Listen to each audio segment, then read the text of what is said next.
Igbo Igbo anyị na-ekele unu na-anabata unu n'oge akụkọ ụwa nke taa bụ nke sitere na Enyimba TV nke dị n'ala Aba steeti Abia. Taa bụ Tuesday abalị 8 n'ọnwa iri afọ 2024. Onye kpọ akụkọ nke taa n'ọnụ bụ m Ogechi Nwachukwu Ụzọma na-asị nnọọ. Ugbu a ka anyị gaa n'akụkọ ndị anyị jiri bịa. Osote onye isi oche otu ndọrọndọrọ ọchịchị nke LP n'oge ọchịchị etiti bụ Sike Igara emeela ka o doo anya ụkpụrụ ndị a ga-akwado maka iji aha otu pati azọkwa na ntụliaka elu ọchịchị kansụl nke ga-adị n'abalị 2 nke ọnwa Nọvemba na steeti Abia, na-esi ọnwụ n'akwụkwọ fọm ọbụla nke na-esighị n'aka sekretariat nke oge ọchịchị etiti nakwa nyocha sitere n'aka otu kọmitii ije ozi nke otu pati a bụ nke adịgboroja ya. Igara n'ihe onyonyo agbara ya ajụjụ ọnụ kọpụtara mkpa ọ dị na a ga-erube isi n'iwu nke na-echekwa otu pati a ma gbasoo ụkpụrụ nke ọchịchị onye kwuo uche ya n'ime otu pati Labour. Ọ mapụtara ọkwa na ndị otu ya emeela ntụliaka elu nke ume ụlọ bụkwanụ nke gara nke ọma maka ịhọpụta ndị ga-eji aha otu ndọrọndọrọ ọchịchị a were zọọ ọkwa ma nweta nkwado na sekretariat nke oge ọchịchị etiti.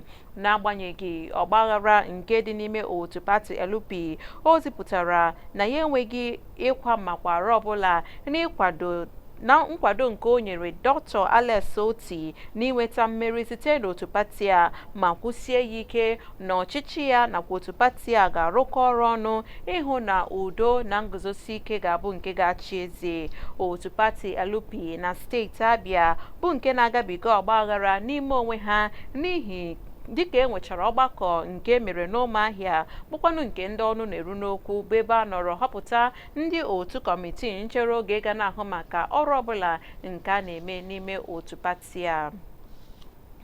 N'ịga n'iru n'akụkọ ụlọọrụ ahụ maka mmanụ patrol n'ala anyị Naịjirịa bụ ụlọọrụ NNPCL agbapeela ebe ndebe ozi ndị otu jikọrọ ndị na-azụ ahịa mmanụ patrol kwụ na nke onwe ha bụ ebe ha nwere ike isi were kwupụta na ha chọrọ ịzụ mmanụ ma sitekwa na nke ahụ kwụọ ụgwọ mmanụ nke ha chọrọ ịzụ, bụ nke kpatara mbelata ego n'ọnụego mmanụ patrol na steeti Abia. Ọnụego mmanụ patrol sitere n'agbata nke 1,000 naira na naira 301 na naira 3 nakwa 1,000 naira naira 350 wee bụrụzie na agbata 1,000 naira naira 2 nakwa 1,000 naira 150. Mgbanwe a na-abịa na mgbaso mkpebi ụlọọrụ NNPCL imepe ebe ndebe ozi ha maka ịnabata ozi nakwa ịkwụ ụgwọ mmanụ patrol site n'aka ndị na-azụ ahịa mmanụ kwụ na nke onwe ha. Nlebara anya emere n'Abia kpughere na ndị na-azụ ahịa mmanụ n'Aba nakwa n'Ụmụahịa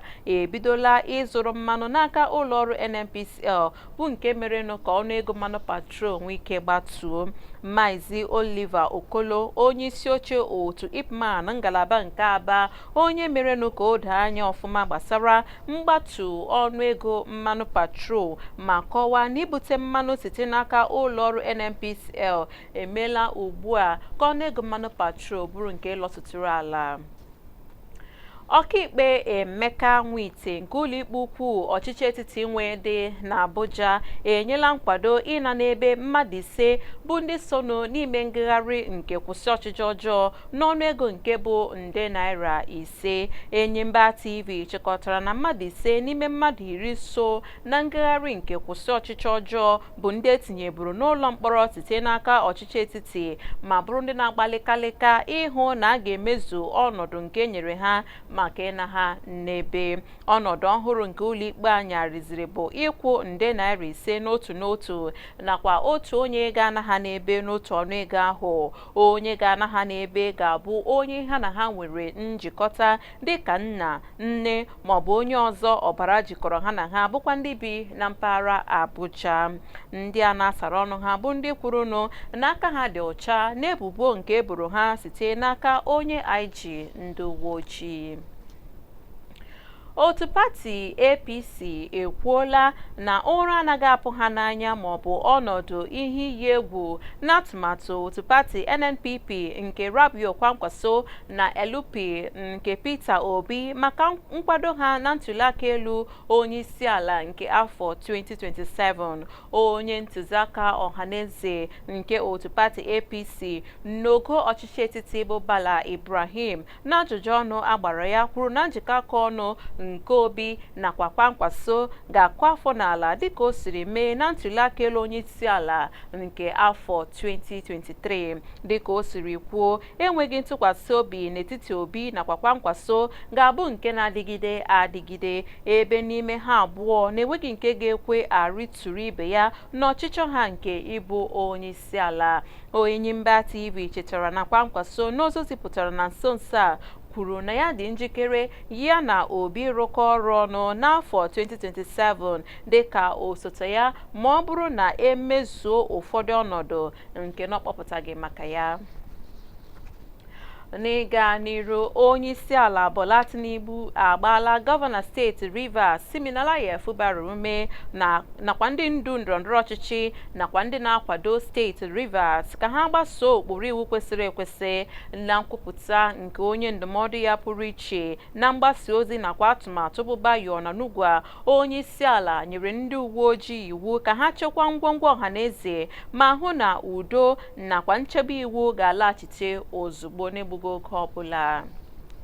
N'ịga n'iru n'akụkọ ọzọ, gọọmenti steeti Kogi akwadola N72,500 dịka ego ụgwọ ọnwa opekata mpe maka ndị ọrụ oyibo na ndị ọrụ ọchịchị kansụl. Onye gọvanọ steeti Kogi bụ Usman Ododo kpughere nke a n'oge ọ nọ na-anabata nkụkọta nke sitere n'aka otu kọmitii ehiwere maka ileba anya n'ụgwọ ọnwa opekata mpe a n'ụlọ ọgbakọ gọọmenti nke dị na Lokoja.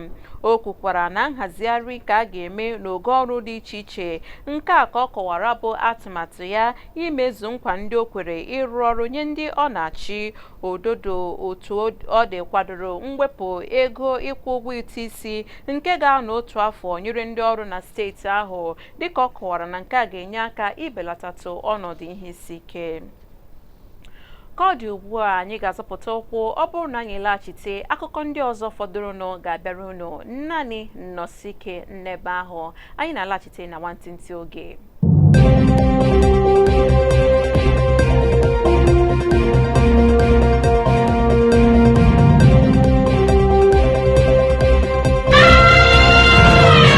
Nnọọ ndị ọma, ugbu a ka anyị gaa n'akụkọ ndị ọzọ fọdụrụnụ. Ndị bi n'ogbe Nkwangwa, otu ụzọ gbapụtara ihe na Aba steeti Abia, akwapụtala akwa arịrị gbasara otu ụzọ ahụ si dị ma na-arịọ gọọmenti steeti Abia ka ọ gbatara ha ọsọ enyemaka ma rụzigharịa ụzọ ahụ nwee ike zọpụta ndị bi n'ogbe a nakwa ndị na-azụ ahịa n'aka ọnọdụ ihe isi ike. Ndị na-azụ ahịa n'ogbe a bụ ndị gwara Enyimba TV okwu ka ahụ chọrọ ka ha chịcha akpụ ụkwụ ha n'aka ma kwapụta akwa arịrị gbasara otu ụzọ ahụ si na-emekọta ya ha n'ebe ọ dị ukwuu n'ihi mmiri nke kwachichara ụzọ ebe esi abanye n'ime ahịa. Maazị Maxwell bụ onye na-azụ ahịa n'ụzọ a bụkwanụ nke na-anọla ebe ahụ afọ ole na ole ugbu a rịọrọ gọọmenti arịrịọ ka o nyere ndị na-azụ ahịa aka ma rụziere ha ụzọ njikọ ndị ọzọ. Oriakụ Josephine, onye na-ere mmanya n'ọnụọgụ buru ibu,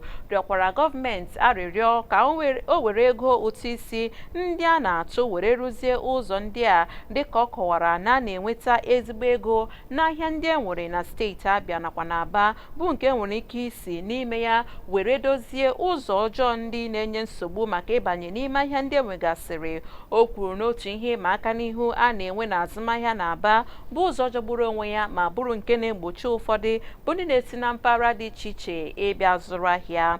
Maazị Godswill, otu onye na-akwọ ụgbọala nakwa ndị ọzọ na-azụ ahịa na mpaghara Ngwa Road, akwaala akwa n'oke olu na-enweghị ihe gọọmenti na-achọ ime gbasara ya bụ ụzọ ma na-ekwu na nke a na-echu ha ụra abalị n'ebe ọ dị ukwuu ma bụrụ nke na-akpa aka ọjọọ na azụmahịa ha.